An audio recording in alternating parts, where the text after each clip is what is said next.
Excuse me, झ्यालतिरको seat मेरो हो। मैले कानमा कोचेका इयरफोनका ठेडी निकालेर उसलाई हेरेँ। थेप्चो नाक, चिम्सा आँखा, कानमा ठुला इयररिङ, आँखामा कालो गगल्स लगाएकी, लामो लेन्स भएको क्यामेरा घाँटीमा झुन्ड्याएकी युवती चुइगम चपाउँदै मलाई हेरिरहेकी थिए। सरी, म ग्यालरीतिरको सिटमा सरेँ। उसलाई देखेपछि छेउको सिटमा को पर्छ भन्ने खुल्दुली मेटियो। केटी नै पर्दी हुन्थ्यो भन्ने मनको इच्छा पुरा भयो। यति भए झ्यालतिरको सिट छोड्न मलाई के को आपत्ति हुन्थ्यो र? सुर्खेतसम्मै हो? मैले सास बटुलेर सोधेँ। उसले चपाइरहेको चुइगम झ्यालबाट थुकी, खल्तीबाट अर्को निकालेर मुखभित्र हाली र होको सङ्केतमा टाउको हल्लाई। तिमी पनि उतै हो? आजसम्म कुनै केटीले मलाई पहिलो भेटमै तिमी भनेकी थिएन। म अलि नर्भस भएँ। हो। उसले हात बढाएर भने, म आभा लिम्बू। म भानुभक्त। तर सुर्खेततिर त राई लिम्बू छैन। दसैँमा घुम्न जान लागेको? राई लिम्बूलाई सुर्खेतमा घर बनाउन प्रतिबन्ध छ र? ऊ मुस्कुराई। मेरो घर पनि सुर्खेत हो, घुम्न पनि जान लागेको। कुरा बुझिसक्नु थिएन। बसले काठमाडौँदेखि सुर्खेतको गन्तव्य पछ्याइरहेको थियो। मलाई झ्यालतिरकी युवती रहस्यमयी लागिरहेकी थिए। के काम गर्छौ नि? थानकोट कटिसकेपछि मैले सोधेँ। आइएनजिओमा काम गर्छु, उसले भने। फोटो खिच्छौ? क्यामेरा चलाउने त सोख मात्र हो। तिमी के गर्छौ? मास्टर्स पढ्छौ होला? उसले प्रश्नमै उत्तर राखेर सोधी। डिग्री पनि पढ्दैछु, काम पनि गर्छु। के काम गर्छौ? सेतो पार्टीमा पत्रकार हुँ। मैले भएको कुरा भनिदिएँ। मिस्टर पत्रकार? उसले तलदेखि माथिसम्म मलाई हेरी र भनी, एकदम झोर लेख्छौ होला है? धेरैलाई त्यसो पनि लाग्दो हो। म फेरि नर्भस भएँ।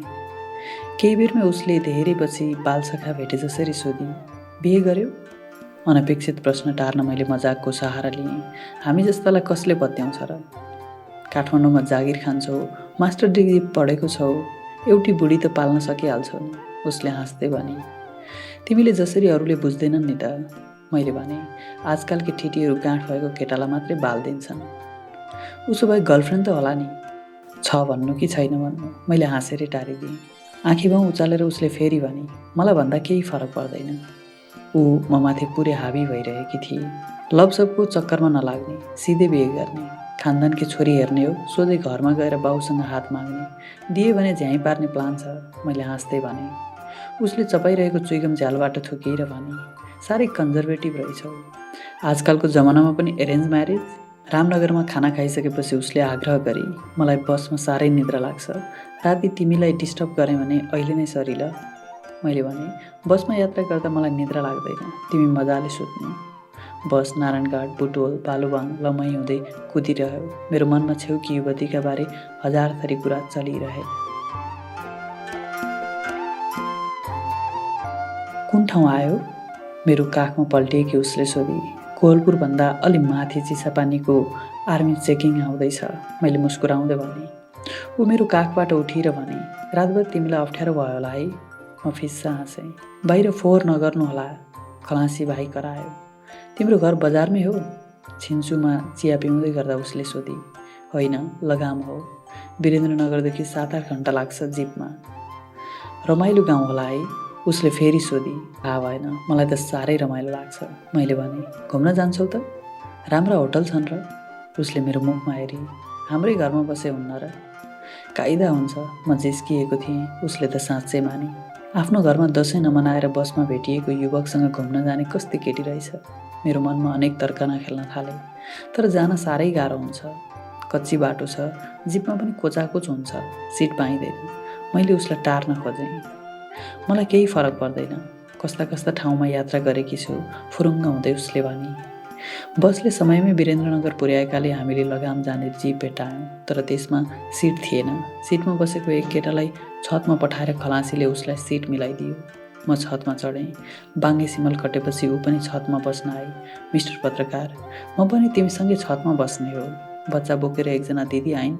मैले त सिट छोडिदिएँ। अब ऊ मेरा लागि बसमा भेटिएकी अपरिचित युवती मात्र थिएन, पाहुना बनिसकेकी थिए।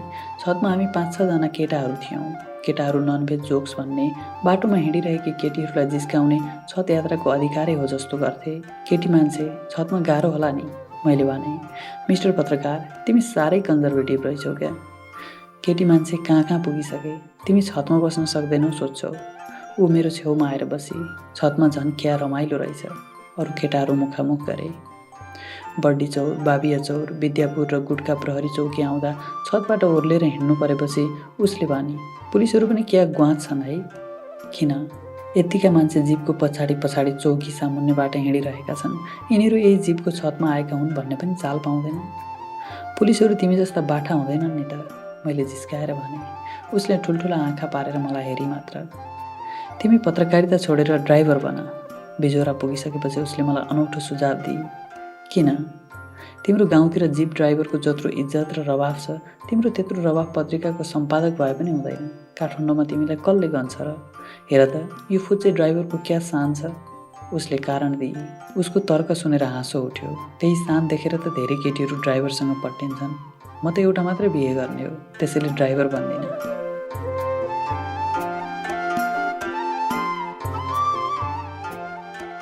मिस्टर पत्रकार, यो तिम्रो सुहागरात हो, तर तिमीले मलाई छोयौ भने मात्र पनि म पुलिस चौकीमा बलात्कारको मुद्दा हालिदिनेछु। छेउको पलङमा पल्टिएकी उसले मलाई भने, कल्पनामा रमाएर थुक निल्न त तिमीलाई मैले रोक्न पक्कै सक्दिनँ। मैले उसलाई हेरिरहेँ। एउटै कोठाबाट दुई अलग पलङमा हामी पल्टिएका थियौँ।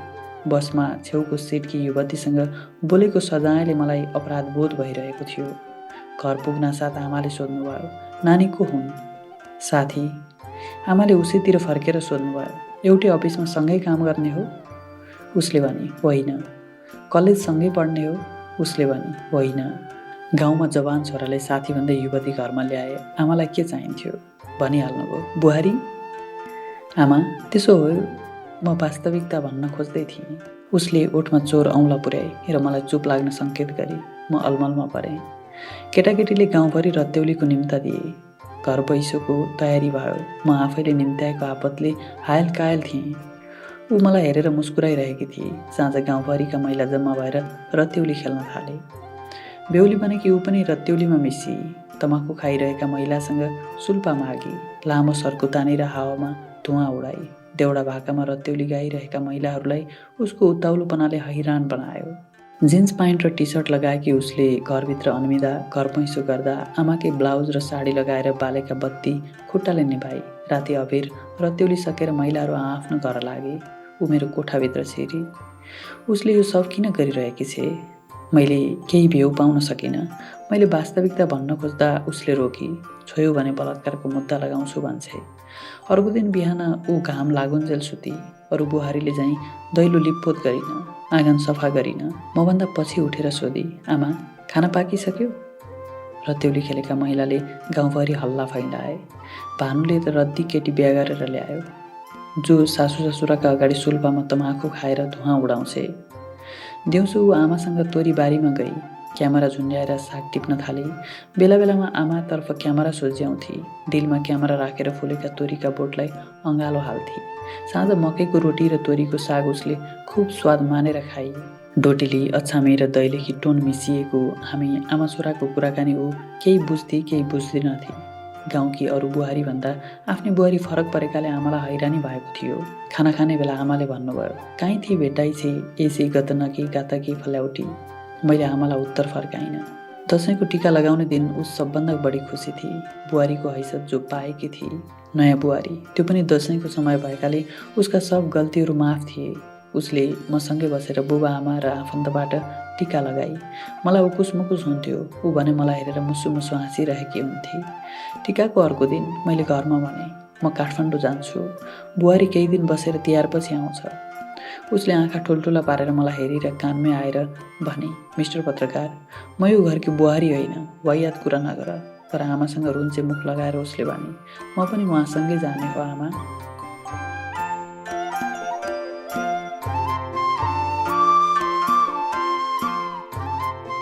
I am so sorry. मेरो उत्ताउलोपनले तिमीले दुःख पायो, बदनाम भयो। यो सब गर्ने मेरो कुनै योजना थिएन। जिन्दगी संयोग न हो, ख्यालख्यालमा के हुन्छ हुन्छ।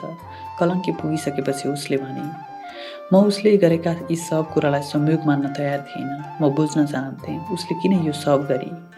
त्यसो हो भने तिमी तिहारमा मेरो घर आउनु, म तिमीलाई दुल्हा बनाउला अनि हिसाब किताब बराबर हुन्छ। ऊ बेस्सरी हाँसी। बसबाट ओर्लँदा मेरो हातमा एउटा भिजिटिङ कार्ड थमाई र भनी, keep in touch.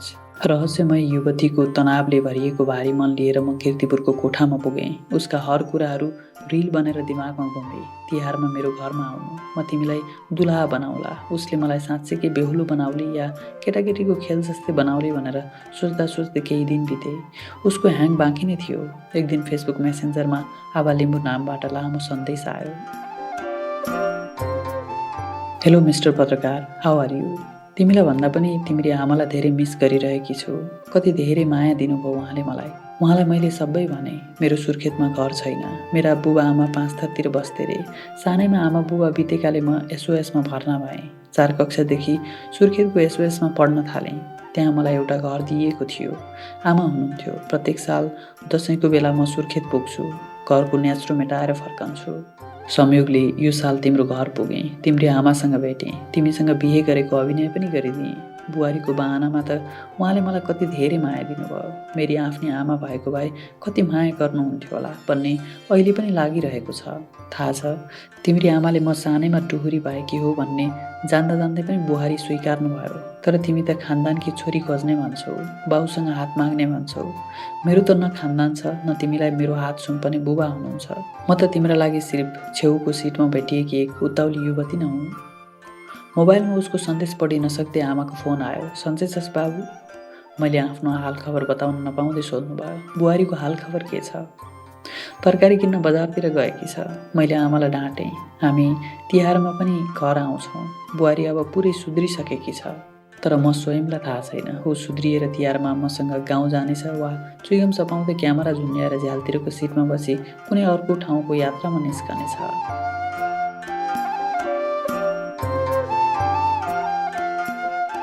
Hello mister पत्रकार, सन्चै छौ?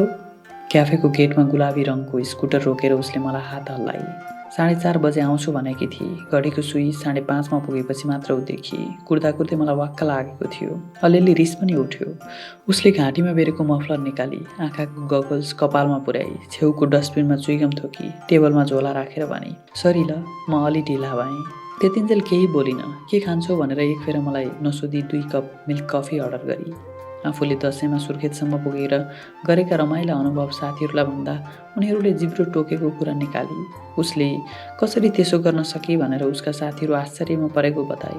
उनीहरूलाई के थाहा म कति स्मार्ट छु भनेर। सबै सुनिसकेपछि उसका कुरालाई वास्ते नगरी मैले सोधेँ, आमाले तिहारमा तिमीलाई घर बोलाउनु भएको छ। माइती जाने कि सुर्खेत जाने? तिमी जाने भए 5 थर जाने हो, नत्र काठमाडौँमै बस्ने। जीपको छतमा चढेर त्यत्रो दुःख गरेर को जान्छ तिम्रो गाउँ? वेटरले बिल ल्यायो। उसले झोलाबाट पर्स निकाली। खल्तीबाट पैसा निकाल्दै मैले भने, हाम्रोतिर स्वास्नीलाई पैसा तिराउने चलन छैन। उसले ठुल्ठुलो आँखाले मलाई हेरी, अनुहार रातो पिरो बनाई। 1 घन्टा कुराएको रिस मलाई अझै मरेको थिएन। पैसा तिरेर उसलाई बाई भनेर म क्याफेबाट निस्केँ। झमक्कै अँध्यारो भइसकेको थियो। जम्सीखेलबाट किर्तिपुरका लागि पैदल सडक नाप्न थालेँ। केही पर पुगेपछि बेसरी स्कुटरको हर्न बज्यो। म रोकिएँ। उसले मेरो अगाडि हातमा स्कुटर रोकेर भने, आऊ बस, म पुर्याइदिन्छु। हाम्रोतिर स्वास्नीले चलाएको सवारीमा चढ्दैन, मैले भने। उसले केही बोलिन। हेलमेट फुकाल्दै पछाडितिर सरी।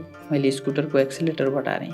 किर्तिपुर पुगुन्जेल हामीबीच बोलचाल भएन। कोठा भएको घरको गेटमा पुगेपछि मैले टाउकोबाट हेलमेट निकाल्दै भने, स्कुटर राम्रो रहेछ। त्यतिन्जेल रिसको पारो चढिसकेको थियो। उसले प्रतिक्रिया जनाइन। हेलमेट लगाउन खोजी। लोग्नेको कोठा हो, हेरेर जाऊ, मैले भने। ऊ मेरो पछि पछि लागि। भान्सामा बाटाभरि जुठा भाँडा भरिएका थिए। टोकरीमा केही सडिसकेका तरकारी थिए। कोठाभित्र पस्न साथ उसले चोर औँला र बुढी औँलाले नाक थुनी। सुत्ने कोठामा ओछ्यान पनि मिलाएको थिएन। बिहान उठेकै हालतमा सिरक डस्ना थिए। हप्ताभरि लगाएका कपडा पनि उल्टा सुल्टा बनाएर ह्याङ्गरमा थिए। कुर्सी देखाउँदै भने, बस, म खाना पकाउँछु। भइगो, मलाई हतार छ भनेर ऊ निस्की। मैले बस्न कर गरिनँ। दिउँसो 1 प्लेट मोमो खाएको सम्झिएँ। त्यति भए जुठा भाँडा माझेर कसले भात पकाइरहोस्। हात खुट्टा धोइवरी ओछ्यानमा पल्टिएर ल्यापटप अन गरेँ। एकछिनपछि मेसेन्जरमा आभा लिम्बूको सन्देश आयो, मिस्टर पत्रकार, तिमी कन्जर्भेटिभ त छौ नै, साह्रै फोहोरी पनि रहेछौ। हाम्रोतिर लोग्नेको नाम काट्दैनन्। खाना खाने बेला मैले भने, के फरक पर्छ र? उसले भने, फेरि मैले कहिले तिम्रो नाम काटेकी छु र? मेरा कुनै पनि साथीकी श्रीमतीले लोग्नेलाई हेलो मिस्टर मास्टर, दोकानदार, डाक्टर, खरदार, सुबेदार, पत्रकार भनेर बोलाउँदैनन्। मैले भने, उनीहरूको अगाडि तिमीले मिस्टर पत्रकार भनेर बोलायो भने मलाई जोइटिङले भन्दैनन्। ऊ मौन रही। मैले थपेँ, आफ्नो लोग्नेलाई तपाईँ, हजुर, उहाँ भनेको कति राम्रो सुनिन्छ। अझ हाम्रोतिर त लोग्नेको नाम आउने शब्द भन्नु पर्यो भने पनि त्यो शब्द उच्चारण नगरिकनै काम चलाउँछन्। तिमी साह्रै कन्जर्भेटिभ छौ क्या, उसले भनी। नचाहिने कुरा नगर, बरु छिटो खाना खाएर अफिस जाऊ। बेसरी बजेको हर्नको आवाजले मेरा आँखा खोलेका थिए। पर्दा खोलेर झ्यालबाट चियाउँदा गेटमा उही गुलाबी स्कुटरमा उभिएर कोठाको झ्यालतिर हेर्दै हर्नको बटन दबाइरहेकी थिए। घरका अरू सबै कोठामा ताला लागेको थियो। मैले नै गेट खोलिदिएँ। स्कुटरको स्ट्यान्ड लगाउँदै उसले भने, मिस्टर पत्रकार, तिमी कन्जर्भेटिभ र फोहोरी त छौ नै, साह्रै अल्छी पनि रहेछौ। 7 बजेसम्म पनि कोही सुत्छ? मैले कुनै जवाफ फर्काइनँ। राति 2 बजेसम्म फिल्म हेरेकाले मेरा आँखा पोलिरहेका थिए। बस्दै गर भनेर म फेरि ओछ्यानमा पल्टिएँ। मिस्टर पत्रकार, खाना तयार भयो। उसले मलाई हल्लाएपछि मात्रै म बिउजेँ। खाना खान बस्दा म छक्क परेँ। भान्सा यति सफा राख्न सकिन्छ भन्ने मैले कहिल्यै सोचेको पनि थिइनँ। उसले खाना पस्की। कहिलेकाहीँ मैले पकाउने चामलकै भात उसले के गरेर पकाई, स्वादै अर्को थियो। उसले कम मैलिएको मेरो एकजोर सर्ट प्यान्टमा आइरन लगाई। लुगा लगाएपछि प्यान्टभित्र हालेको सर्ट र कलर पनि मिलाई। जुत्तामा पालिस लगाएर टलक्क टल्काई। जेल लगाएर कपाल ठाडो पारेपछि ऐना देखाएर भने, ह्यान्डसम भएनौ त? आज बाटोमा कति केटीलाई साइड आनौ? मैले भने, नत्र त ह्यान्डसम भएको कामै लागेन। बदमास, उसले भने। अब मेरो अफिस बिदा भइसक्यो, स्कुटर लिएर जाऊ। साँझ छिटो आउनु नि। मैले ब्ल्याकमा किनेर फुल ट्याङ्की तेल हालेकी छु। तिम्रो छुट्टीको दिन नजिकै कतै घुम्न जाउँला। बिहान जाने, साँझ फर्किहाल्ने। मैले उसको योजनामा कुनै प्रतिक्रिया जनाइनँ। स्कुटर कुदाउँदै म अफिस गएँ। अफिसमा दिनभरि मनमा ऊ किन यी सब गरिरहेकी छ भनेर तर्कना खेलिरहे।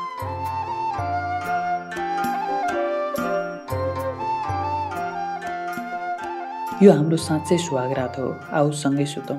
ऊ पलङमा बसेकी थिए। म कालो फर्ममाथि डसना बिछ्याएर भुइँमै पल्टिएको देखेर उसले भने, दिनभरि लागेर कोठा चिटिक्क पारेकी थिए, ओछ्यान त विशेष सिँगारेकी थिए। सुहागरात हो भन्दैमा तिमीलाई छोएँ भने बलात्कारको मुद्दामा म जेल जानुपर्छ। मैले कोल्टे फेर्दै भने, तिमी कस्तो कुरा बुझ्दैनौ क्या? त्यो दिन र आज कहाँ उस्तै हो र? आज म आफै तिमीलाई निम्तो दिइरहेकी छु। उसले थपी, मर्द होइनौ र? स्त्री भेट्यो भने झम्टिहाल्ने मर्द म होइन। मेरो घरको कोठामा तिमीले मलाई दिएको पीडाको बदला यो भाडाको कोठामा बराबर हुन सक्दैन। तिमीलाई थाहै छ म साह्रै कन्जर्भेटिभ पनि छु। त्यसपछि ऊ केही बोलिन। लामो श्वास तानी, दुवै हत्केला निधारमा लगाए।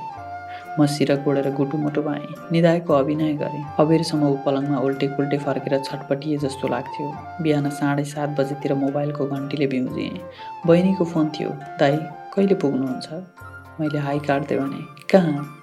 ठट्टा नगर्नु न, भोलि लक्ष्मी पूजा भइसक्यो। बहिनीले भने, सुन न, अफिसमा काम परेर म त आउन भ्याउन्न होला। यो वर्ष पनि बोटको फुल बोटमै सुकाउनै हुनुभयो।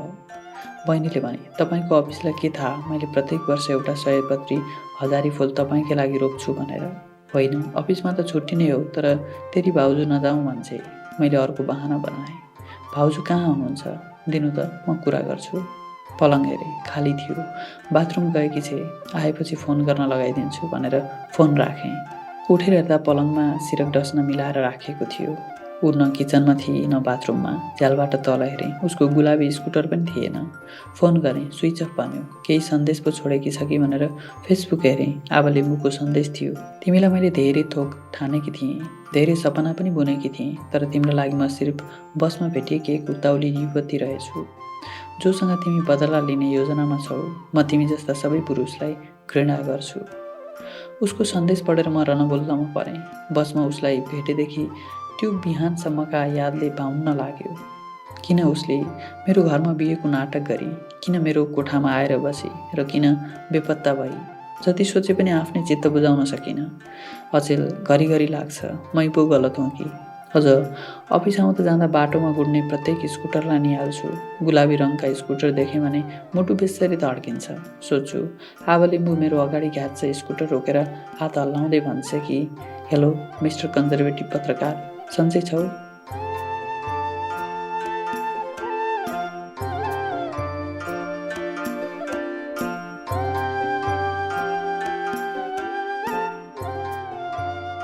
उसले मेरो सिट बेल्ट लगाइदिए, कानमा इयरफोन घुसाइदिएर अगाडिपट्टिको स्क्रिनमा अङ्ग्रेजी फिल्म बजाएर भने, बेला बेलामा झ्यालबाट पनि हेर्नु, मान्छे कत्रा देखिन्छन्। आफू पत्रिका पल्टाउन थाली। म पहिलोपटक जहाज चढेको थिएँ। बसमा भेटिँदा झ्यालतिरको सिट मागेकी उसले त्यही बुझेर हो कि किन हो मलाई झ्यालतिरै बस्न दिए। झ्यालबाट हेर्दा तल मान्छे होइन, बादल देखियो। सानो छँदा गाउँमा जब चिलगाडी हवाईजहाजको ग्वाँ ग्वाँ आवाज आउँथ्यो, म खाइरहेको भात छोडेर दौडन्थेँ। आकाशमा हेरेर काँधमा हाल्ने क्रस फित्ता भएको कट्टुको पछाडिको भाग देखाउँथेँ अनि पेटेदेखिको बल लगाएर चिच्याउँथेँ, ए चिलगाडी, मेरो बुबालाई भनिदिए तेरो छोराको कट्टु च्यातिएको छ, नयाँ ल्याइदिनु। ती चिलगाडी कहाँ जान्थे थाहा थिएन। म चिच्याएको सुन्थेँ वा सुन्थेन त्यो पनि मतलब हुन्थेन। जब बुबा बम्बईबाट आउँथे म लाडे पल्टिँदै भन्थेँ, मैले चिलगाडीसित भनेको थिएँ मेरो कट्टु च्यातिया छ। बुबाले ल्याएको नयाँ कट्टु लगाएर सोच्थेँ सबै चिलगाडी बम्बई जाँदा रहेछन्।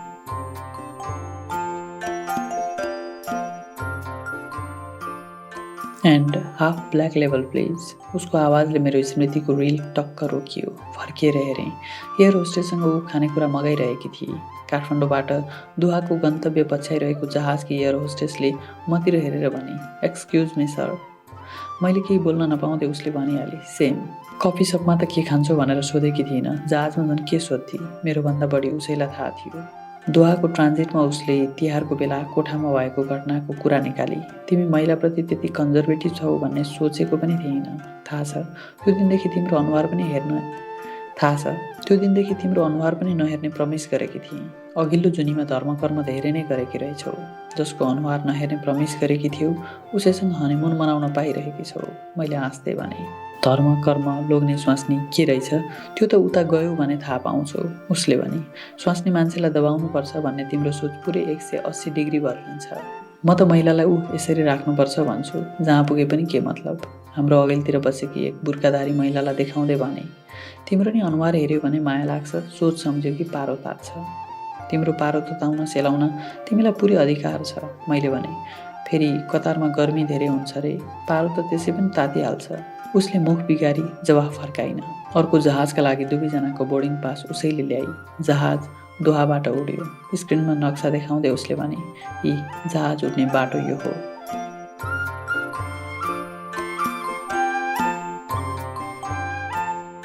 दुईटा टिकट दिँदै काउन्टरको केटाले सोध्यो, किन जान लाग्नुभयो म्याम? टिकट समाउँदै उसले भने, देख्नु भएन मङ्सिर लागेको, हनिमुन मनाउन नि। त्यो केटाले पुलुक्क मतिर हेऱ्यो। गहिरो सोचमा डुबे जस्तो निन्याउरो अनुहार पारेर म कुर्सीमा बसेको थिएँ। उसले हेरेको देखेर म फिस्सा हाँसेँ। यो तिम्रो टिकट, टुवे हो, हराउला नि फेरि। उसले भने। टिकट समातेर म उसको पछि लागेँ। हेलमेट लगाएर उसले स्कुटरको स्ट्यान्ड हटाएर भने, स्वास्नी मान्छेले चलाएको स्कुटरमा बस। म बस्न खोज्दै थिएँ। उसले थपी, अनुहार हेऱ्यो भने तिम्रो माया लाग्छ, सोच सम्झ्यो कि पारो तात्छ। मैले केही बोलिनँ। उसले स्कुटर कुदाई। पुरानो बस पार्क पुगेपछि ब्रेक लाउँदै भने, पर्सि टाइममै एयरपोर्टमा पुग्नु नि फेरि। तिम्रो गाउँ जाने जिप जस्तो होइन, प्लेन टाइममै उड्छ। किर्तिपुर आउने बस कोचाकोच थियो। केही केटाहरू छतमा चढेका थिए। म उनीहरूकै हुलमा मिसिएँ। तिहार सकिएपछि खुसीले मेरो भुइँमा खुट्टा थिएन। 2 हप्ते तालिमका लागि विदेश जाने भएको थिएँ। फेसबुकमा स्ट्याटस राखेपछि बधाईको ओहिरो लाग्यो। धेरैले भने, खबरमा त लेखेर ल्याएको रहेछस्, जिन्दगी बनाइस्। सबैभन्दा पुच्छारमा आवालिम्बुको कमेन्ट थियो, बधाई छ, बरु सँगै जाउँ। एका बिहानै कोठाबाट बेपत्ता भएकी उसको कमेन्टले मेरो मुटुमा हलचल ल्यायो। उही हो कि अरू हो भनेर 4-5 चोटि कमेन्ट पढेँ। मन थाम्न सकिनँ। फोन गरेँ। हेलो मिस्टर कन्जर्भेटिभ पत्रकार, सन्चै छौ? उसले पुरानै स्टाइलमा सोधी। तिमी पनि अमेरिका जान लाग्यो हो र? हो नि, उसले भने। किन? हनिमुन मनाउन। ऊ हाँसी। कोसँग? एक्लै। द्वन्द्व व्यवस्थापन विषयमा पढ्न उसले अमेरिकाको एक विश्वविद्यालयबाट छात्रवृत्ति पाएकी रहेछ। जागिरबाट राजीनामा दिइसकेको बताई। सँगै जाउँ, उसले भने। कमलादीमा एउटा चिनेको ट्राभल एजेन्सी छ, पैसा ल्याएर भोलि टिकट काट्न त्यहीँ आउनु।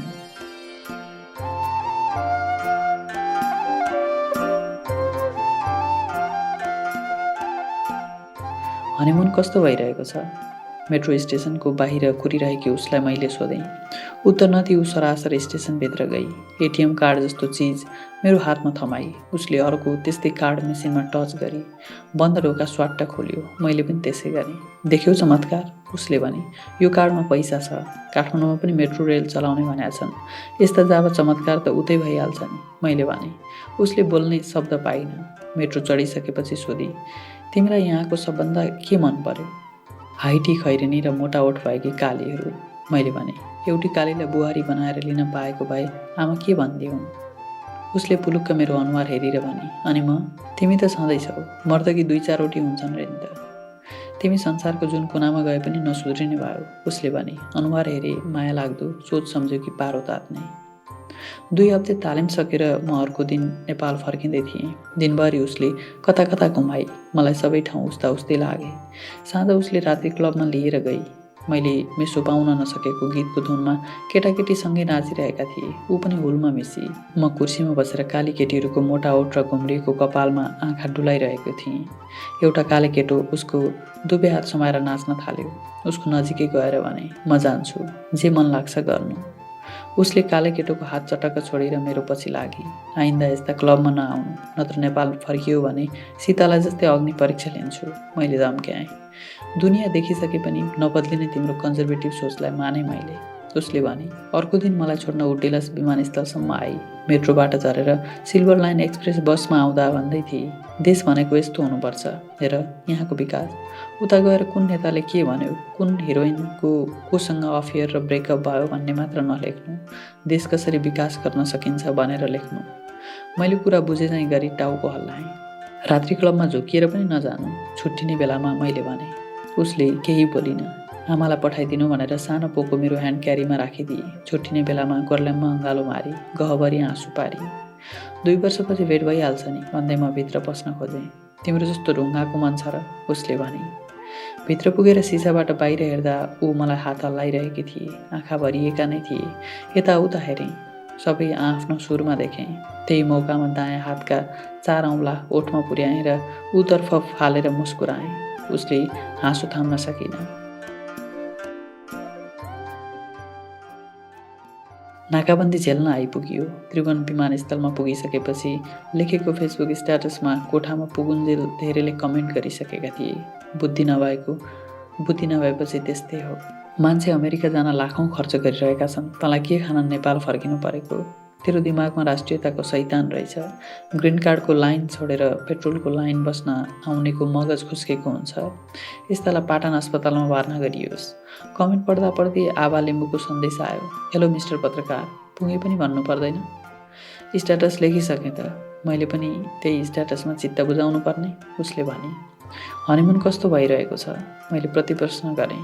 उसले पानको पातको चिन्ह पठाएर लेखी, 2 वर्ष 2 जुनी जस्तो लाग्न थाल्यो। Miss you too much mister पत्रकार, तिमीले मलाई मोहनी लगाइसक्यौ। अझेल पेट्रोलको लाइनमा बस्दा होस् वा हिँड्दै अफिस आउँदा जाँदा म पनि उसको यादमा एकोहोरिन्छु। सोच्दा सोच्दै शङ्का लाग्छ, कतै ऊ रात्रि क्लबमा काले केटासँग हात समाएर नाचिरहेकी छ कि?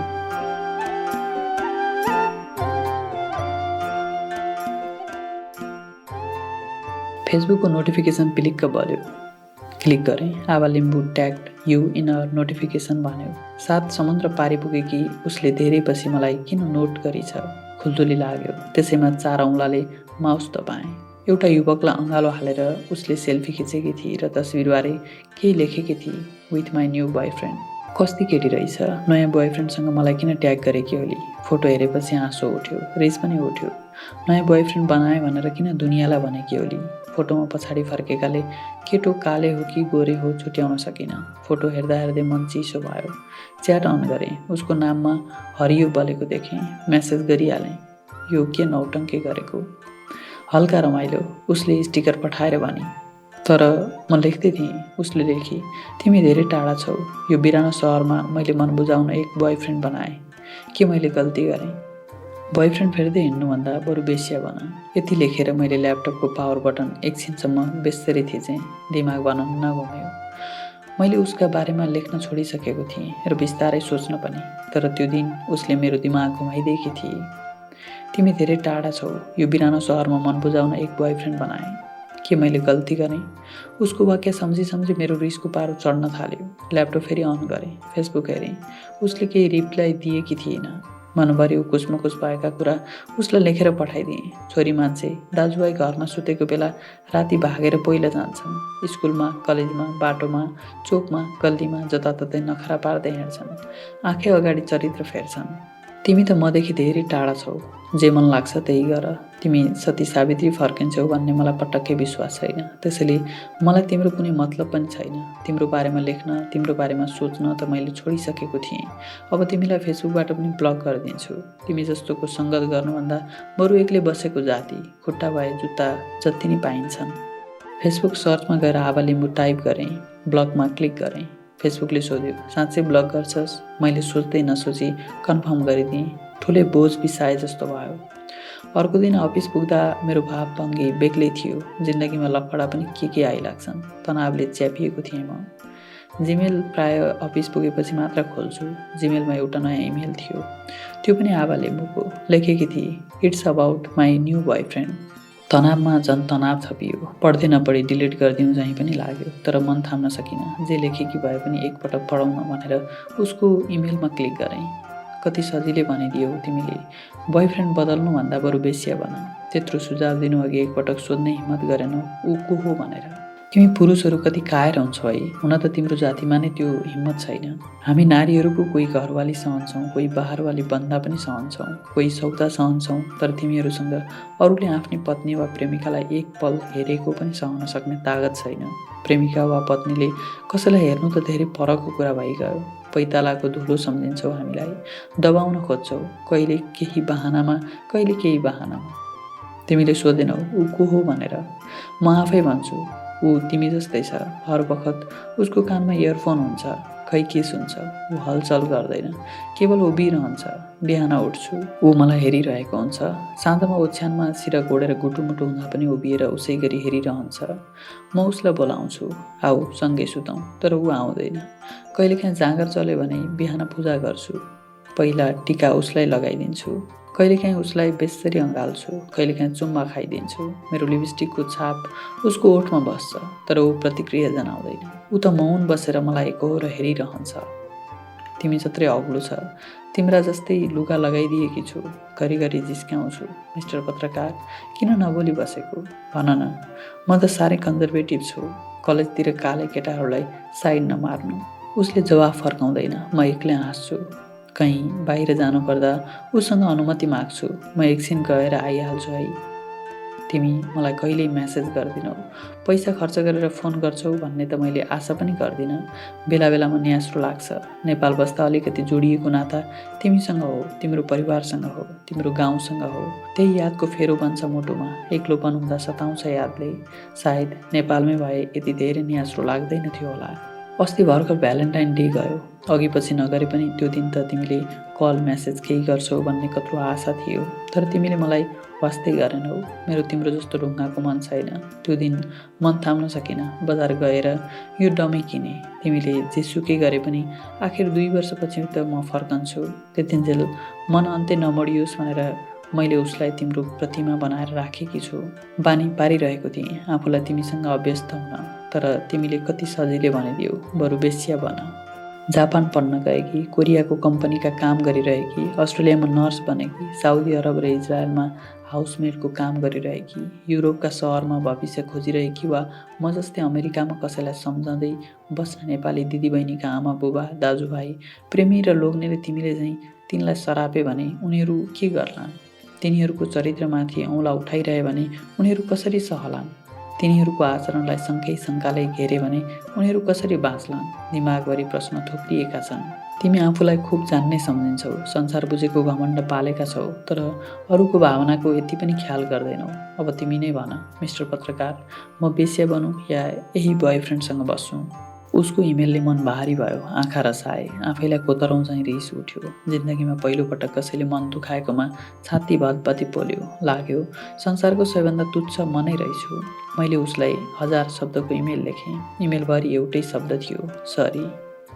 फेसबुकमा उसलाई अनब्लक गरेर फ्रेन्ड रिक्वेस्ट पठाएँ। धेरै दिन भइसक्यो उसले मेरो इमेलको जवाफ फर्काएकी छैन। अचेल हर बखत मानसपटलमा ऊ घुमिरहन्छ।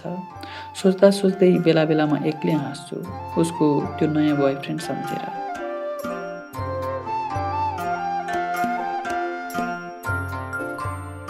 बेवारिसे बनेर नहिँड, घरबार गर। त्यो दिन अफिस पुगेर कम्प्युटरमा जिमेल खोल्दा आएको यस्तो इमेल देखेर म अचम्ममा परेँ। असार पहिलो साता, जाँदा जाँदै 3 तिरको जमिन सकिने दक्षिण भारतको कन्याकुमारी पुगेको थिएँ। फर्केर काठमाडौँ आएपछि सेतोपाटीमा गम्भीर अनुभव लेखेँ। कतिजनाले मेरो अनुभव खुब मन पराउनु भयो। केही आफन्त र साथीभाइले बेकारमा पागल जस्तै भौँतारिएर आइछस् भन्नुभयो। कस्तो रमाइलो गरेछौ भन्ने कमेन्ट सुन्दा म दङ्ग पर्थेँ। यसरी पनि कोही घुम्छ, म भएको भए पहिला नै सबै तयारी गरेर आनन्दले घुम्थेँ भन्नेहरूका कुरा सुनेर खिस्रिक्क पर्थेँ। कसैले अलिकति राम्रो भनिदिए फुरुङ्ग हुने, कसैले छेसिका नराम्रो भनेको सुन्दा खङ्रङ्ग पर्ने मान्छेको मन पनि विचित्रकै छ। त्यो इमेल देखेर भने मेरो मन यति खुसी भयो कि चङ्गा बनेर उड्ला झैँ गर्यो। हो, त्यो आभा लिम्बूको इमेल थियो, जसको इमेलको प्रतीक्षा मैले 1-2 दिन होइन, 1-2 महिना पनि होइन, 7 वर्षसम्म गरेको थिएँ। इमेलको सब्जेक्टमा उसले लेखेकी थिए, बेवारिसे बनेर नहिँड, घरबार गर। यो उसको आदेश थियो कि आग्रह, मैले खुट्याउन सकिनँ। जे भए पनि मलाई स्वीकार्य थियो, किनकि यतिका वर्षपछि उसले मलाई इमेल पठाएकी थिए। मेरा लागि त्यही काफी थियो। अफिसमा उसको इमेल खोल्न लाग्दा मेरा औँला थरथराए। साथीभाइको हुलमुलमा, समाचारको हतारोमा उसले यतिका वर्षपछि लेखेका शब्द अफिसमा पढ्न मनले मान्दै मानेन। साँझ ड्युटी आवर सकिनुभन्दा आधा घन्टा अघि नै म अफिसबाट निस्किएँ। त्यो दिन शम्सीखेलदेखि कीर्तिपुरसम्म देखेका सबै चिज मलाई खुब राम्रा लागे। चन्द्रगिरीको डाँडोमा अस्ताउन लागेको सूर्य, त्यही सूर्यको किरणले रङ फेर्दै गरेको सेतो मनसुनी बादल, सुस्तरी चलेको चिसो चिसो हावा, बल्खुमा कीर्तिपुरको माइक्रो चढ्न ठेलमठेल गरिरहेका मान्छे, कुमारी क्लब नपुग्दै सडक छेउमा दशरी मालदा आँप किलोको 100 भन्दै कराइरहेका साइकलवाला, ती सबै मलाई आफू जस्तै खुसी लागे। मान्छे आफू जस्तो छ, दुनियाँ पनि उस्तै देख्दो रहेछ। ल्याबोरेटोरी स्कुल छेउ हुँदै आयुर्वेदिक अस्पतालतिर उकालोमा मोटरसाइकलको एक्सिलेटर बटार्दा 7 वर्ष अघि यही बाटोमा आभा लिम्बूलाई पछाडि राखेर उसको स्कुटर कुदाएको याद आयो। कोठामा पुगेर कपडा पनि नखोली मैले ल्यापटप खोलेँ। अझै बोल्ड अक्षरमा बसिरहेको आभा लिम्बूको इमेलमा क्लिक गरेँ। हेलो मिस्टर पत्रकार, के छ तिम्रो खबर भनेर सोध्नै परेन। बेवारिसे बनेर हिँडिरहेका रहेछौ। कन्याकुमारी पुगेको तिम्रो गम्भीर अनुभव पढेँ। राम्रै लेखेका छौ, तर के न उत्पात गरेँ भन्ने नठान्नु। भौँतारिएर जिन्दगीमा कहीँ पुगिन्न। जिन्दगीको अर्थ भौँतारिनुमा छैन, विधिमा बस्नुमा छ। अब बेवारिसे बनेर नहिँड, घरबार गर, बेला भइसक्यो। मैले सोचेको थिएँ उसको इमेल निकै लामो होला। वर्षौँपछि पठाएको इमेलभित्र रिसाए जस्तो सुनिने शब्दमा उसले सक्ने जति माया खाँदैकी होली। उसको इमेल त निकै रुखो थियो। जम्मा 50 शब्दको त्यो रुखो इमेल पढेर दिनभरि चङ्गा भएको मेरो मन खङ्रङ्ग पर्यो। 7 वर्ष अघि आफै बेवारिसे यात्रामा निस्किएकी उसले अहिले जिन्दगीको अर्थ भौँतारिनुमा छैन, विधिमा बस्नुमा छ भनेर मलाई सम्झाएकी थिए। उसले भन्न खोजेकी के हो मैले बुझिनँ। सोचेँ, अझै कति भाउ खोजेकी हो। अब बेवारिसे बनेर नहिँड, हामी घरबार गरौँ, बेला भइसक्यो भनेको भए उसको के जान्थ्यो र। मैले रिप्लाई लेखेँ, मलाई तिमीसँग कुरा गर्नु छ। फेसबुकमा पठाएको फ्रेन्ड रिक्वेस्ट एक्सेप्ट गर, नभए मोबाइल नम्बर देऊ, व्हाट्सएपमा कुरा गरौँला। मलाई अब आफ्नो मनमा भरिएको सबै माया उसका सामु पोखिदिनु थियो। केही बेर उसको रिप्लाई के आउँछ भनेर कुरी बसेँ। आधी घन्टासम्म पनि कुनै इमेल आएन। यति लेखेर पठाउनेले मेरो इमेल देखी भने पक्कै रिप्लाई गर्ली भनेर म ओछ्यानमा पल्टिएँ। उसलाई मेसेज नपठाए पनि फोन नगरे पनि मलाई लाग्थ्यो एक दिन ऊ त्रिभुवन विमानस्थलमा ओर्लिएपछि मलाई फोन गर्नेछ र भन्नेछ, हेलो मिस्टर पत्रकार, म अमेरिकादेखि आएकी छु, एयरपोर्टमा लिन आउनु पर्दैन। पढाइ लेखेका मान्छेको त यो देशमा कुनै रेस्पेक्ट नै छैन यार। त्यस्तो दिन 7 वर्षसम्म आएन। उसलाई अमेरिकामा छोडेर फर्केदेखि मेरो मुटुमा उसको माया भरिन थालेको थियो। उसको नाममा धड्किन थालेको आफ्नै मुटु छामेर म टोलाउँथेँ। दुनियाँको कोही एउटा मान्छे आफ्नै हो भन्ने अनुभूति पनि बेजोड हुँदो रहेछ। 2 वर्षमा आउँछु भनेकी ऊ 3 वर्ष बित्न लाग्दा पनि नेपाल फर्किएन। एक दिन आमाले फोन गरेर सोध्नुभयो, बुहारीको पढाइ सकिएन अझै? कहिले आउने हो घर? खै आउली नि, मन लागेको बेला। उतै पो बस्छ कि? मैले आफूलाई केही वास्ता नभए जसरी आमालाई जवाफ दिएँ, नभए तँ पनि जा उतै। डिपेन्डेन्ट हो कि केमा जान मिल्छ रे त? बुहारी उतै भएपछि छोरा डिपेन्डेन्ट भिसामा जान पाउँछ भनेर कसैले भनिदिएछ आमालाई। आमालाई के थाहा, हाम्रो त विवाह नै नक्कली हो। नक्कली विवाह गरेको मान्छेले एक्लै डिपेन्डेन्ट भिसा कहाँबाट पाउन्? उसको डिपेन्डेन्ट भिसामा मलाई अमेरिका जानु पनि थिएन। यसै त यस्तै छ। उसको डिपेन्डेन्टमा म गएँ भने झन् कति हेप्ली जस्तो लाग्थ्यो।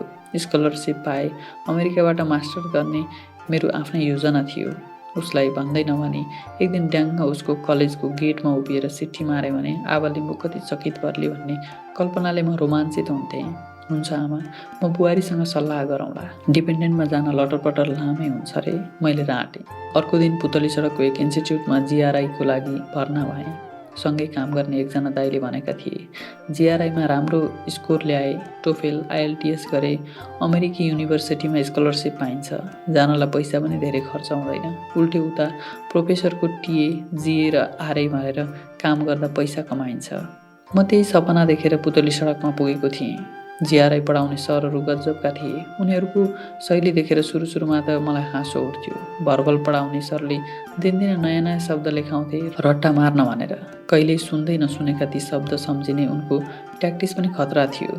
भेनल भनेको पायो भने आफ्नै सालासँग पनि घुस खाइदिने बिनाजु अर्थात् घुस्या उनी भन्थे। पर्सिमोनियस भनेको चाहिँ साथीभाइसँग खाजा खान गएका बेला पनि मनी तिर्न पर्दा पर्सि तिर्छु भन्ने र कहिले पैसा नतिर्ने साथी अर्थात् कन्जुस। त्यस्ता साथी त तपाईँहरूका पनि होलान्। क्लासभरि हाँसोका फोहरा छोड्थ्यो। म्याथ पढाउने सरको स्मार्टनेस पनि चकित पार्ने खालको थियो। फिजिक्स, बायोलोजी, बोटानी, जियोलोजी लगायतमा मास्टर्स सकेकाहरूलाई पनि उनी अनेक तर्क गरेर जिल खुवाइदिन्थे। क्यालकुलेटरमा 0 पोइन्ट समथिङ हान्नुपर्दा नेपालीले जिन्दगीका थुप्रै घन्टा अगाडिको 0 हान्नमै बिताउँछन्, जसको केही कामै छैन भन्ने उनको लजिक हुन्थ्यो।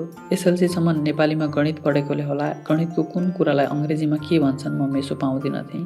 पुरै लजिक त परको कुरा। सरले भनेका शब्द पनि म बुझ्दैनथेँ। सरले क्लासमै ल यो हिसाब गर्नुहोस् त भन्दा म हिसाब गरे जस्तो त गर्थेँ, तर के सूत्र लगाएर हिसाब गरिरहेको छु म आफैलाई थाहा हुन्नथ्यो। मेरो छेउमा बस्ने एकजना केटी भने सधैँ हिसाब मिलाउँथे। सरले दिएको समयभन्दा पनि पहिला नै ऊ हिसाब सकिसक्थे। म के लेखौँ भइरहेको हुन्थेँ। उतिर हेर्थेँ, उसका र मेरा आँखा ठोकिन्थे। उसको अनुहार हेर्दा लाग्थ्यो मनमा नै उसले भनिरहेकी छ, कस्तो बुद्धु रहेछ यो केटो, यति सजिलो हिसाब पनि जान्दैन। म फेरि आफ्नै कपीमा करेङमरेङ गर्थेँ। 2-4 दिन म्याथ सरका कुरा सुनेपछि मलाई लाग्यो संसारका कुनै पनि हिसाब मलाई आउँदैनन् र जिआरआई भन्ने चिज मबाट पार लाग्ने कुरा होइन रहेछ। तिमी सेतोपाटी अनलाइनमा काम गर्छौ? एक दिन म्याथ सर आउन ढिला भएका बेला छेउकी त्यही हिसाब जान्ने केटीले मलाई सोधी। उसले कसरी थाहा पाई भनेर म अचम्ममा परेँ। हो, तर तिमीले कसरी थाहा पायो? उसले मेरो भिजिटिङ कार्ड देखाई। यो तिम्रो सिट मुनि खसेको थियो, मैले हिजो भेटेको थिएँ, उसले भनी। क्लास सकिनासाथ म कसैसँग नबोली हिँडिहाल्थेँ। पर्सबाट त्यो भिजिटिङ कार्ड कसरी खसेछ थाहै भएन। मलाई पनि स्टोरी पढ्न खुब मनपर्छ, उसले भनी। 1-2 पत्रकारलाई चिन्छु, कहिलेकाहीँ लेख्छु पनि। नाम हेर्दा मैले तिम्रा पनि 1-2 स्टोरी पढेको छु जस्तो लाग्छ। ए हो र? धेरै राम्रो। जिआरआईको हिसाब पनि जान्ने, स्टोरी पनि लेख्न सक्ने मान्छे दुनियाँमा कमै हुन्छन्, मैले हाँस्दै भने।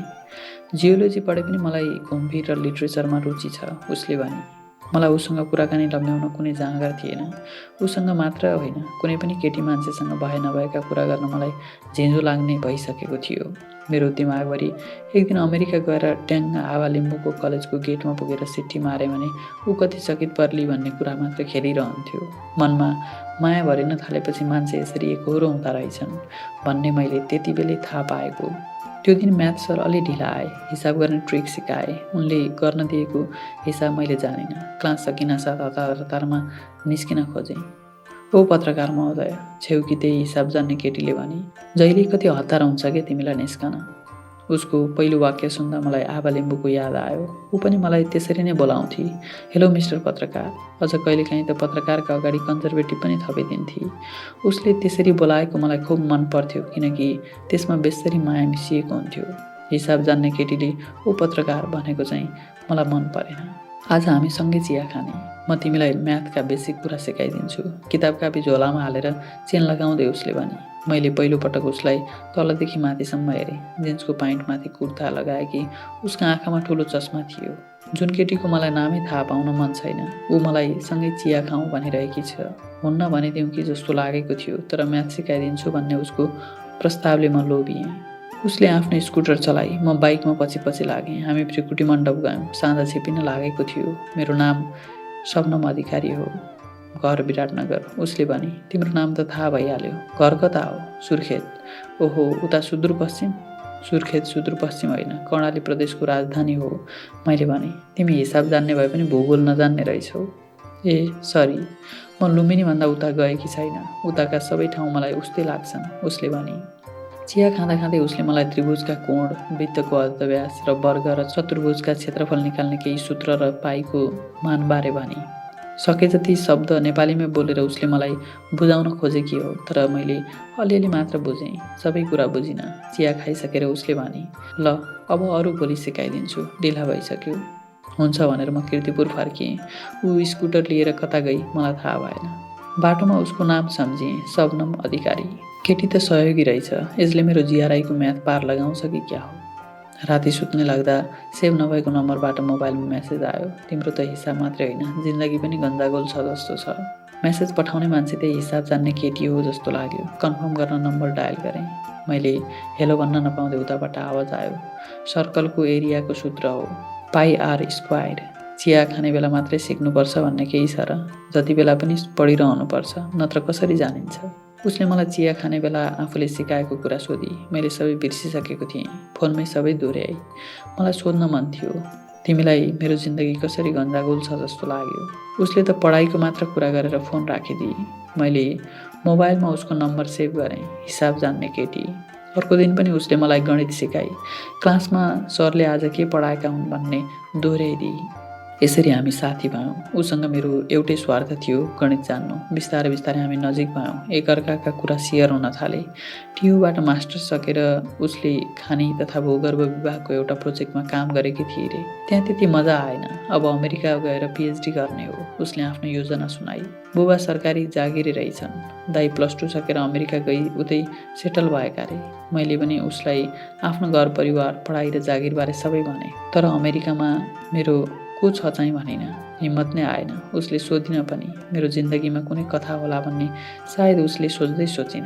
भृकुटी मण्डप हाम्रो जक्सन जस्तै भइसकेको थियो, पढेर आउने, चिया खाने। उसले मलाई गणित पढाउने अनि अँध्यारो भएपछि छुट्टिने। एक दिन भृकुटी मण्डपमा आएपछि उसले मलाई गणित पढाइन भने, मलाई तिम्रो हिसाब मात्रै होइन, जिन्दगी पनि गन्जागोल छ जस्तो लाग्छ।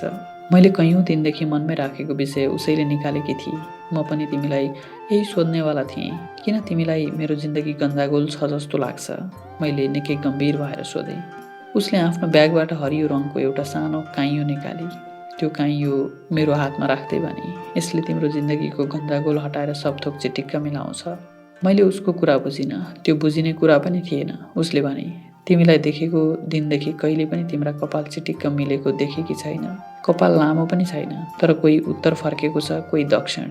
कोही घोसेमुन्टो लगाएर बसेको छ, जसको बाहिरी कपाल गजाङ मजाङ छ, उसको भित्री दिमाग पनि गजाङ मजाङ चलिरहेको हुन्छ रे।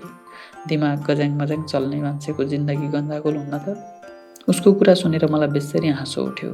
कसको लजिक हो यस्तो? जिआरआईमा त यस्तो लजिक पढाइ हुन्न। जिन्दगीका सबै लजिक जिआरआईमा पढाइ हुन्नन्। उसले भने, यो लजिक होइन, म्याजिक हो, ट्राई गरेर हेर न।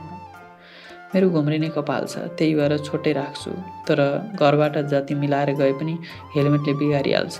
बिग्रेपछि चाहिँ मलाई मिलाउनै मन लाग्दैन। उसले कपाल मिलाउने काइँयो नै दिएपछि अर्को दिन मैले त्यसलाई पाइन्टको खल्तीमै बोकेँ। क्लासमा छिर्नु अघि बाथरुम गएर मुख धोएँ। काइँयोले कपाल कोरेर निस्किएँ। अगाडि नै गएर सिटमा बसिसकेकी उसले मलाई देखेर दामी छ को सङ्केतमा दायाँ हातको बुढी औँला र चोर औँला जोडी। उसले दिएको काइँयोले कोर्दा मेरो कपाल त चिटिक्क मिल्थ्यो, दिमाग पनि झन् गन्जागोल हुन्थ्यो। उसँग नजिकिँदै धेरै नै नजिकिएँ भने आवालाई धोका त हुन्न भन्ने डरले मेरो दिमाग तिरमिराउँथ्यो। हिसाब जान्ने केटी मलाई यति मन लगाएर गणित पढाइरहेकी थिए कि म उसको गणित कम, मन ज्यादा बुझिरहेको थिएँ। म प्रतिको उसको व्यवहार देखेर लाग्न थालेको थियो, दुनियाँमा अरू मान्छे यति सहयोगी छन्, म कति स्वार्थी छु।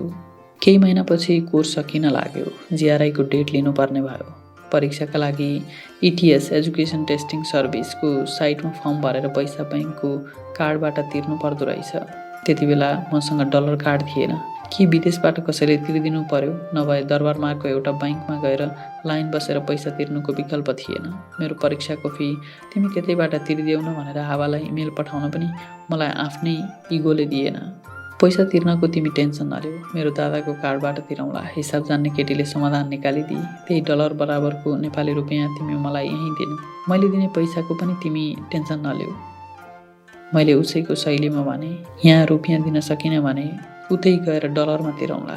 उसले दुवैजनाले सँगै फर्म भर्दा सजिलो हुन्छ भने कार्ड नम्बर हानेपछि पैसा काट्नु अघि दादाको मोबाइलमा एउटा नम्बर आउँछ रे, त्यो नम्बर यहाँ हामीले फर्ममा फिलअप गर्नुपर्छ। उसले भने, बरु तिमी पनि भोलि सिनामङ्गल आउनु, सँगै फर्म भरौँला। त्यो शनिबारको बिहान थियो। उता उसको दाइ नसुत्दै फर्म भरेर सकिहालौँला भनेर म बिहान 9 बजेतिर सिनामङ्गल स्थित उसको डेरामा पुगेँ। उसले ल्यापटपमा पहिला हामी दुवैजनाको इटिएस एकाउन्ट बनाई। त्यसपछि काठमाडौँका कुन सेन्टरमा कहिले परीक्षाको डेट छ हेर्न थाली। 3 सातापछि सुन्दरा स्थित सिभिल मलको एउटा इन्स्टिच्युटमा डेट रहेछ। उसले पहिला मेरो फर्म भरी, सक्सेस भयो। त्यसपछि आफ्नो फर्म भर्न लागि। बाथरुम कता छ? मैले सोधेँ। उसले मतिर हेर्दै नहेरी दायाँ हातको बुढी औँलाले सङ्केत गरी। उसले दिएको काइँयो बोकेर म त कपालै नमिलाइकन बसेको रहेछु। बाथरुम गएर कपाल मिलाएर आएँ। त्यतिन्जेल उसले आफ्नो पनि फर्म भरिसकेकी थिए। निकै उत्साहित देखिन्थे। म जिआरआईको फर्म भर्न लाग्ने $205 बराबरको नेपाली रुपियाँ बोकेर गएको थिएँ। मैले पैसा ल्याएरै आएको छु, राख। उसलाई पैसा दिन खोजेँ। यति नजिक भएर पनि तिमी मलाई कति टाढा सम्झिन्छौ है? उसले पुलुक्क मेरो अनुहारमा हेरी। उसले ठिकै भनेकी थिए। निकै नजिक भएर पनि ऊ मलाई निकै टाढाकी लाग्थे। जानी म ऊबाट टाढै हुन चाहन्थेँ। जिउन बाँकी जिन्दगीबारे उसले सपनाहरू देख्नेहरू मात्र नजिक हुन्छन् जस्तो मलाई लाग्थ्यो। उसको र मेरो अमेरिका जाने एउटा सपना पो उस्तै थियो। जिन्दगीको सपना त एउटै थिएन। एउटै बनाउन मिल्ने अवस्थामा पनि थिइनँ म। होइन, तिमीलाई पैसा चाहिहाल्छ, पछि पनि फेरि दिनै पर्छ। मसँग थियो, त्यही भएर ल्याइदिएको। मैले स्पष्टीकरण दिएँ। उसले पैसा समातिन। हत्केलाले मेरो कपाल हल्लाएर भने, अचेल त सधैँ चिटिक्क हुन्छ त कपाल। ऊ काइँयोले म्याजिक गर्छ भन्थे। उसले दिएको काइँयोले त होइन। मेरो कपाल छोएको उसको हत्केलाले भने साँच्चै म्याजिक गरे जस्तो भयो। मेरो शरीरमा तरङ्ग आयो। थुचुक्क भुइँमा बसेँ। ऊ दुवै हातले मेरो कपाल मालिस गर्न लागि। त्यो तरङ्ग झन्झन बढ्दै गयो। एकछिनपछि बिस्तारै उसले आफ्नो ओठले मेरो ओठ चुमी। मलाई लाग्यो यो कोठाभित्र मात्र होइन, यो दुनियाँभरि नै ऊ र म मात्रै छौँ। त्यो दिन दिउँसो उसको कोठाबाट निस्किने बेला मेरो मनमा गहिरो ग्लानि थियो। मैले त्यो आवाको विश्वासमाथि घात गरे जस्तो लाग्यो। उसले आफ्नो मन अन्त नमोडियोस् भनेर म जस्तै देखिने एउटा डमी घरमा ल्याएर राखेकी छे। जनेन्द्रियहरूका माध्यमबाट हुने आनन्दको सुरु, मध्य र अन्त्य हुन्छ र त्यो क्षणिक आनन्द पीडामा गएर सकिन्छ भन्ने कहीँ पढेको थिएँ। आफ्नै जीवनमा लागु भयो। त्यही दिनदेखि हो मलाई अब आवासँग आँखामा आँखा जुदाएर कुरा गर्न सक्छु भन्ने विश्वास हराएको। मेरो मनभित्र चलिरहेको यस्तो हुन्डरीबारे हिसाब जान्ने केटीलाई कुनै मतलबै थिएन। मेरो जिन्दगीमा केही कथा छ भन्ने त उसले सायद सोच्दा पनि सोचेकी थिइन। परीक्षा नजिकिँदै गर्दा ऊ मलाई झन् धेरै टाइम दिएर गणित पढाउन थाले।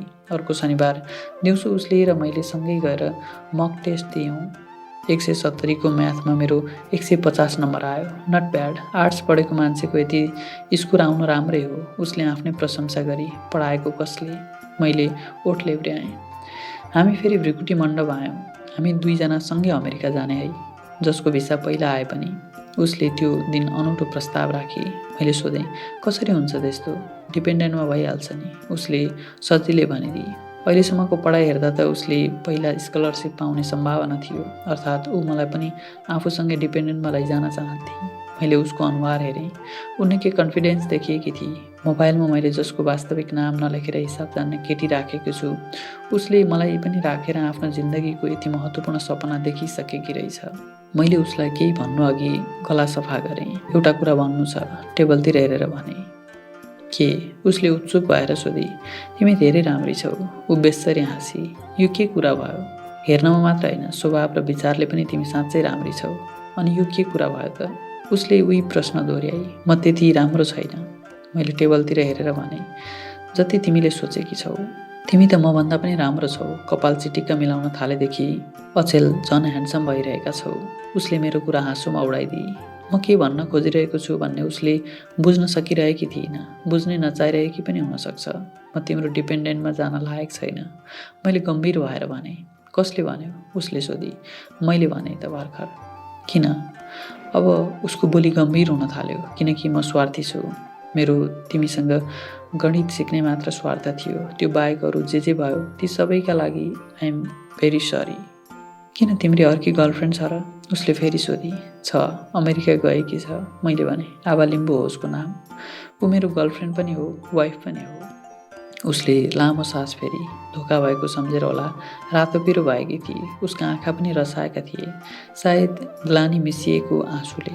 मेरो जिन्दगीमा त्यस्तो पनि कथा छ भन्ने उसले रत्तिभर पनि सोचेकी थिइन।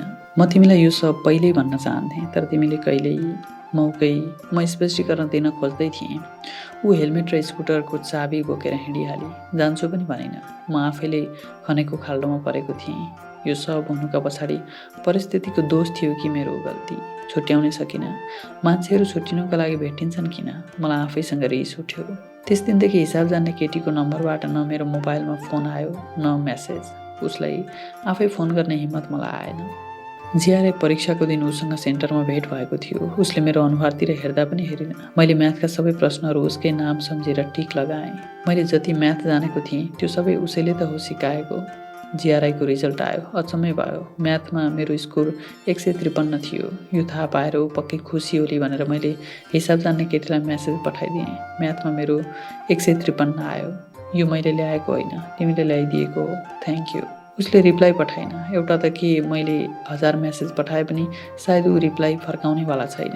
जिआरआई दिएको 1 महिनापछि मैले टोफेलको परीक्षा दिएँ। भन्दै नभनी आबा लिम्बूको कलेजको गेटमा पुगेर सिटी मार्ने दिन नजिक आउँदैछ भनेर मलाई जति जाँगर चल्थ्यो त्योभन्दा धेरै पीडा हिसाब जान्ने केटीलाई सम्झेर हुन्थ्यो।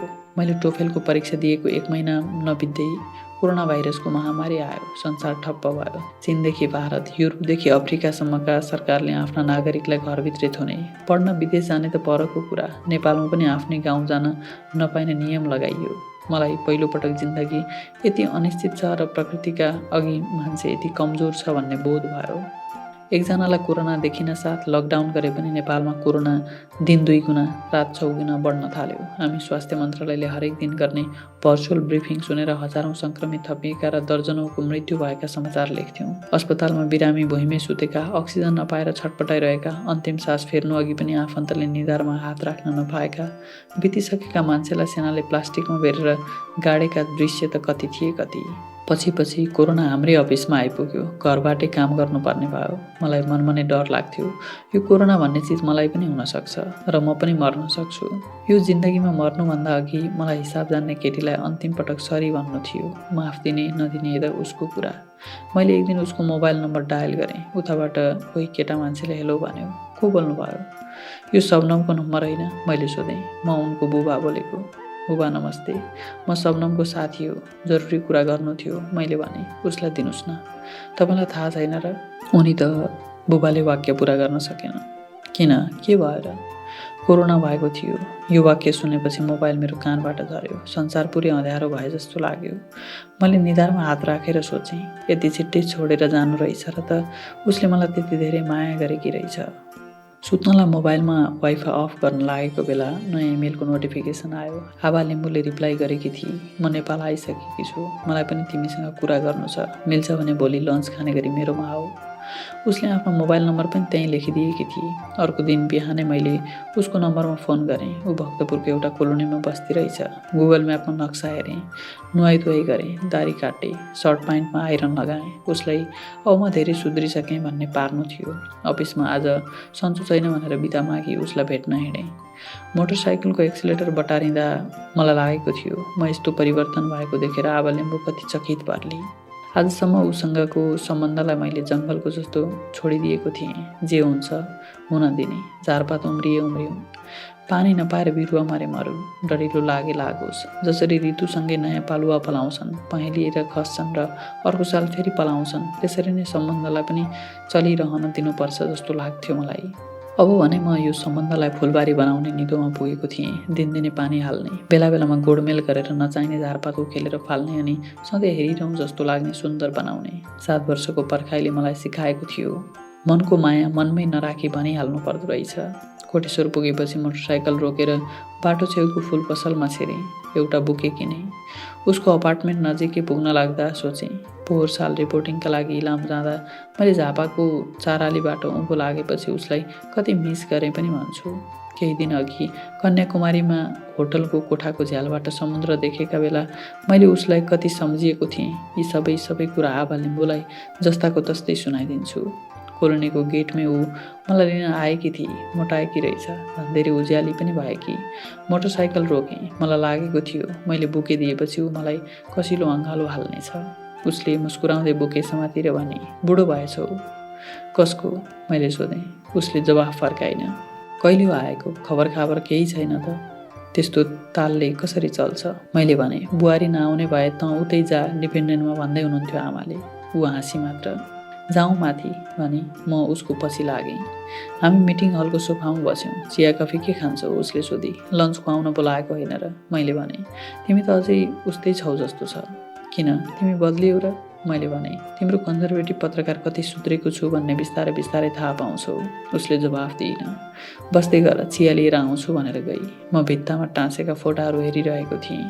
एउटा केटो कोठाभित्र पस्यो र भन्यो, हेलो भानुभक्तजी, म आकाश। मैले उसलाई हेरेँ। उसले मुड्की दियो। मैले पनि दायाँ हात मुड्की पारेर मिलाएँ। कोरोनाले हात मिलाउने चलन खाएर कुइना र मुड्की मिलाउने चलन ल्याइदियो। कस्तो राम्रो लेख्नुहुँदो रहेछ है तपाईँ। त्यो कन्याकुमारीको स्टोरी आभा र मैले सँगै बसेर पढेको हो, उसले भन्यो। मलाई के भन्ने भयो। चिटचिट पसिना आउला चाहिँ गर्मी भयो। उसले फेरि भन्यो, आबाले तपाईँको बारेमा मलाई सबै भनेकी छ। त्यो दसैँका बेला तपाईँको घर गएर उसले फन्ने तरिकाले विवाह गरे जस्तो पनि गरेकी रहेछ। रमाइलो भएछ है। उसका कुराले मलाई चक्कर आउला जस्तो हुन लाग्यो। आफूले सोचेभन्दा अलिकति फरक परिस्थिति बन्यो भने म त्यो सम्हाल्नै सक्दिनँ। त्यही बेला आबाले चिया लिएर आई। एक कप चिया मेरो अगाडिको टेबलमा राखिदिए। मैले उसको अनुहारमा हेरेँ। चिया बोकेर ऊ त्यो केटाको छेउमा गएर बसी। हामी नेपाल आएको 3 महिना भयो। म तिमीलाई यो सब भन्नेवाली थिएँ, तर मौकै मिलेन। उसले भने, अस्ति टाइमलाइनमा तिम्रो स्टोरी आयो, हामीसँगै पढ्यौँ। अब त भन्नै पर्छ भन्ने लागेर इमेल गरेकी। मसँग बोल्ने कुनै शब्द थिएन। त्यस्तो बेला कसरी चिया खानु? मैले भने, आई एम भेरी सरी। मलाई बहुत गाह्रो भयो। म जान्छु है। Anyway congratulations. म उठेँ। आबालिम्बु आएर मेरो हात समाती। मलाई बेसरी अँगालो हालिरही आकाश छेउमा बसेर हेरिरहेको थियो। एकछिनपछि उसले अँगालो छोडी। उसका आँखा रसाएका थिए। आकाशले दिएको टिस्युले आँसु पुछेर उसले भने, हामी दुईजना मिलेर तिम्रो लागि खाना पकाएर राखेका छौँ। खाएर जाऊ। फेरि आउँछौ कि आउँदैनौ? प्लिज मलाई कर नगर। म सक्दिनँ। सक्ने भएछु भने कुनै दिन पक्कै आउँछु। प्रमिस। म ढोकाबाट निस्कन खोजेँ। उसले मेरो हातमा एउटा बट्टा थमाएर भने, यो आमालाई दिइदिनु। मैले उसले दिएको बट्टा बाइकको ह्यान्डलमा झुन्ड्याएँ। कोलोनीको गेटबाट जसै बाहिर निस्केँ, मैले त्यतिन्जेल थामेर राखेको बागमतीको भल बनेर आँखाबाट उर्लिन थाल्यो। त्यसमा माया, ग्लानी, रिस, पीडा सबै मिसिएको थियो। त्यो दिन भृगुटी मण्डपको चिया पसलमा मेरो कुरा सुनेर हिसाब जान्ने केटीलाई पनि यस्तै भएको थियो होला। सोचेँ, उसँगको मेरो हिसाब सायद अब बराबर भयो। बादलले आकाश छोपेको थियो। कोटेश्वरबाट हेर्दा कीर्तिपुरतिर अँध्यारो देखिन्थ्यो। मलाई त्यही अँध्यारो भएतिर जानु थियो। बानेश्वर नपुग्दै ठुलो पानी पर्न थाल्यो। रेनकोट थिएन। मैले ह्यान्डलमा झुन्ड्याएको बट्टा ज्याकेटको खल्तीमा हालेँ। झरीमा बाइक कुदाइरहेँ। हिसाब जान्ने केटीले साँच्चै भनेकी थिए, मेरो त हिसाब मात्रै होइन, जिन्दगी नै गन्जागोल रहेछ। त्यो दिनभरि मैले उसलाई खुब सम्झेँ। उसले मलाई गरेको माया र बदलामा मैले देखाएको स्वार्थीपनाले म भक्कानिरहेँ। राति 9 बजेतिर मोबाइलमा नयाँ इमेलको नोटिफिकेसन आयो। खोलेर हेरेँ। आबा लिम्बूको रहेछ। उसले मलाई भन्न र मैले सुन्न केही बाँकी थिएन। पढ्दै नपढे डिलिट हान्दिउँ कि जस्तो पनि लागेको थियो। अब जिन्दगीभरि सायद उसको इमेल आउने छैन सोचेर क्लिक गरेँ।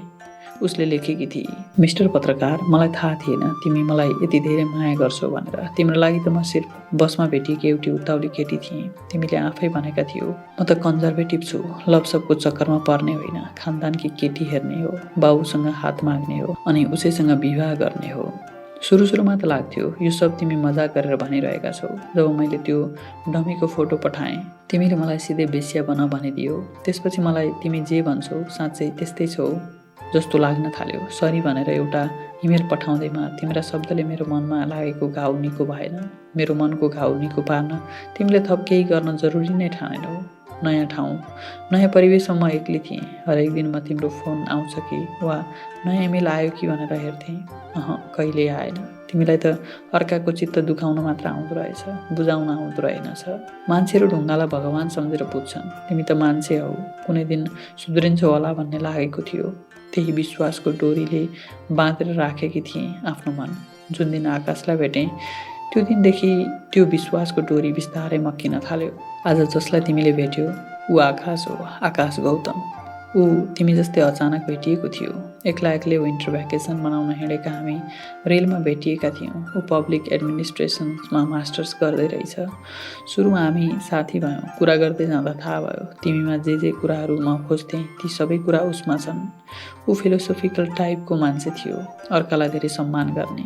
मलाई हरेक दिन फोन गर्थ्यो, सन्चो बिसन्चो सोध्थ्यो। सानोतिनो केही समस्या पर्दा म छु नि भनेर टाढस दिन्थ्यो। त्यति बेला मलाई सबैभन्दा खाँचो त्यस्तै कुराको थियो। सुरुमा मैले उसलाई साथी मात्र ठानेकी थिएँ। उसले पनि साथीभन्दा माथि नठानोस् भनेर मैले तिम्रो बारे सबै भनेँ। उसले भनेको थियो, हरेक मान्छेको जिन्दगीमा विगत हुन्छ। मैले तत्कालै प्रतिवाद गरेकी थिएँ, होइन, ऊ त मेरो वर्तमान र भविष्य पनि हो। मलाई तिमीले भन्दा पनि तिम्री आमाले गरेको माया र विश्वासको खुब झल्को आउँथ्यो। तिम्री आमाले मलाई म जस्तै छु त्यस्तै स्वीकार्नु भयो। गाउँकी सबै बुहारीभन्दा म फरक थिएँ, तर उहाँले हाम्रो यहाँको यस्तो चलन छ, बुहारीले यस्तो गर्नुपर्छ उस्तो गर्नुपर्छ भन्नु भएन। तिम्री आमाको व्यवहार देखेर मैले महसुस गरेकी हुँ, जो मान्छे जस्तो छ नि उसलाई त्यस्तै स्वीकार्नु माया रहेछ। पछि पछि आकाश मलाई तिम्री आमा जस्तै लाग्न थाल्यो। ऊ भन्थ्यो, विवाह भनेको एकअर्काको रूप रङ, नामथर, आनी बानी, घर परिवार मात्र स्वीकार्नु होइन, यी कुरा सँगसँगै उसको विगत र भविष्य स्वीकार्नु हो। सबैभन्दा ठुलो कुरा त उसको तकदिर स्वीकार्नु हो। कसको तकदिरमा के लेखिएको छ हामीलाई थाहा हुँदैन। थाहा नहुने त्यही एकअर्काको तकदिर स्वीकार्न तयार भएपछि विवाह गर्नुपर्छ। बिस्तारै बिस्तारै म उसका कुरामा हराउन थालेँ। जिन्दगीमा मैले खोजेको मान्छे यस्तै हो कि क्या हो जस्तो लाग्न थाल्यो। मनमा राखेको तिम्रो आकृतिको रङ उड्न थाल्यो। मैले एक दिन उसलाई सोधेँ, आकाश, तिमी मेरो तकदिर स्वीकार्न सक्छौ? उसलाई यो प्रश्न सोध्नु अघि मैले तिम्रो बारे धेरै पटक सोचेकी थिएँ। अनि तिम्रो मिस्टर पत्रकार, उसले प्रति प्रश्न गर्यो, जसले मेरो विगत र वर्तमान स्वीकारेको छैन। मैले भने, मेरो तकदिर स्वीकार्ने कुरा त सायद उसका लागि धेरै पर छ। तिमी सोचेर निर्णय गर, मलाई तिम्रो हर कुरा स्वीकार छन्, आकाशले भन्यो। त्यसपछि मैले मेरो तकदिर स्वीकार्न तयार मान्छेसँग सँगै बस्ने निर्णय गरेँ। मलाई लाग्छ मैले गलत निर्णय गरिनँ।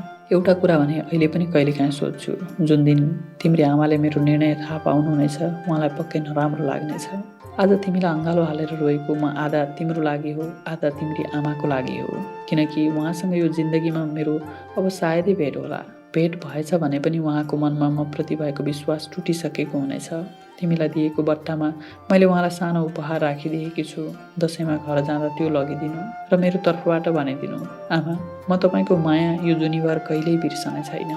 तिमीप्रति पनि मेरो कुनै गुनासो छैन। तिमी जस्तो छौ आफ्ना लागि ठिकै छौ जस्तो लाग्छ।